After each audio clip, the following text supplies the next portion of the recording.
Hi Murtaza, thanks for coming in today. So today we're talking about what it means to be a place that's welcoming to all people. Would you be willing to share what that means to you based on your faith tradition? Yeah, I definitely would. And this is a topic that I think is of paramount importance because it's something that we don't think about often or reflect on often. Now, welcoming people from all backgrounds includes all faith traditions and then all groups, regardless of whether you are religious or non-religious. And from my perspective as a Muslim, the first place I look is in the Quran, which is the holy book for Muslims. And we look into the Quran, we open Surah Hujurat. Now in Surah Hujurat is a famously quoted verse in the Quran. And it says, "O humankind, we have created you from a single pair of a male and a female into different nations and tribes that you may come to know one another." So in this verse, we see the importance of knowing the other, that person who may not sound like you, who may not look like you. And then, if we go into Surah Ma'idah, we also see a verse that has a similar theme, but takes it a step further. And what it says is, "O humankind, God could have created you into a single community had he wished. However, we have created you into different tribes and nations that you may be tested in what you have. So vie and compete with each other in good works." And this is really important because this says that you need to also go out there, see those people who are different from you, who may think, look, and act differently from you, and work with them and do great things together.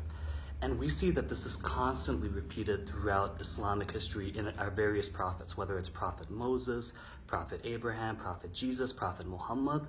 We see, peace be on them all, we see that there is a constant helping of marginalized communities, such as slaves, such as women, such as those who look differently than the people who are currently in power.